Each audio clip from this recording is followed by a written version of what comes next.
Welcome to our channel. Today we how to create a copyright registration with copyright.gov, full guide step by step clearly. To create a copyright registration with copyright.gov, begin by visiting the official website at copyright.gov. On the home page, locate the register button, typically found in the top navigation menu. Click on the register button to be directed to the registration section. You'll see the option to register your work online or via paper forms. For the easiest process, choose the online registration option. You will need to create an account if you do not already have one. Select Login to access the registration system. After logging in, click on Start a new registration. You will be prompted to select the type of work you wish to register.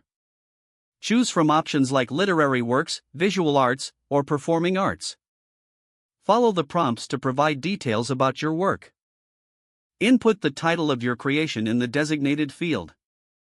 You may also need to provide the year of completion and the author's names. Next, upload a copy of your work if applicable. Be mindful of the file size and format requirements specified on the site.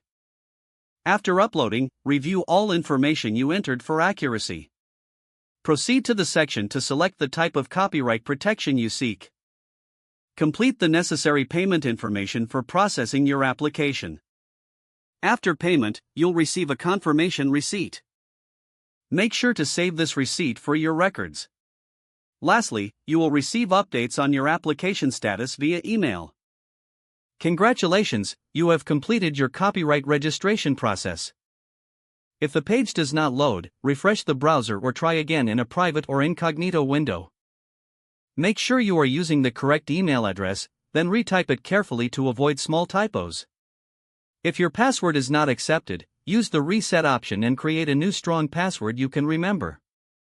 Check your spam folder for verification or security emails, then complete any requested confirmation steps. Enable two-factor authentication if available to improve account security and reduce unauthorized access risk. After signing in, review your profile details so your contact information and settings are accurate and current. If you see an error message, note it down and try again after restarting your device and internet connection. Don't forget to like this video and subscribe to our channel for more step-by-step tech guides.